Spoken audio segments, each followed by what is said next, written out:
Political news, sports news, crime news કે તમારા રાજ્યના સમાચાર, હવે દરેક ખબર પર રહેશે અમારી નજર. ગુજરાતનો સર્વશ્રેષ્ઠ ન્યૂઝ ચેનલ.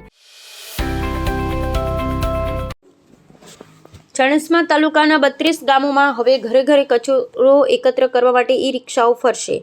ચાણસ્મા તાલુકાના પિંપળ અને રૂપપુર સહિતના ગામોમાં સ્વચ્છ ભારત મિશન અંતર્ગત ઈ-રિક્ષાઓની ફાળવણી તંત્ર અને પદાધિકારીઓની ઉપસ્થિતિમાં ફાળવણી કરાઈ. ચાણસ્મા તાલુકાના 32 જેટલા ગામોમાં દરરોજ કચરાનું ડોર ટુ ડોર એકત્રીકરણ માટે સ્વચ્છ ભારત અભિયાન મિશન અંતર્ગત કુલ 32 જેટલી ઈ-રિક્ષાઓ તંત્રના અધિકારીઓ અને પદાધિકારીઓ ઉપસ્થિત રહ્યા હતા ને લીલી ઝંડી આપી તમામ રિક્ષાઓ જે તે ગામના સરપંચ અને તલાટીઓને સોંપી હતી.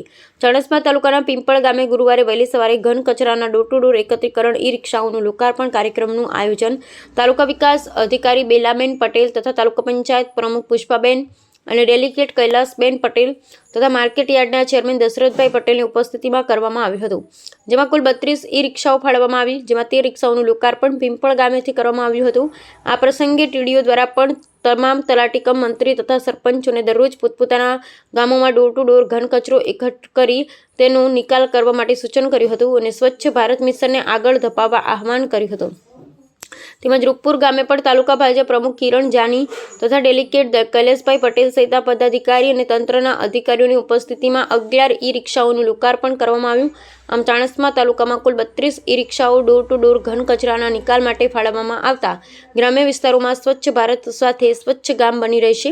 ગામડાઓમાં વિવિધ સ્થળે થતા કચરાના ઢગની નાબૂદી સાથે ગામમાં સ્વચ્છતા જળવાશે. તાલુકા વિકાસ અધિકારીએ યોજાયેલ લોકાર્પણ પ્રસંગે તંત્રના અધિકારી સહિત પદાધિકારી અને ગામ લોકો ઉપસ્થિત રહ્યા હતા. અહેવાલ કમલેશ પટેલ, પાટણ.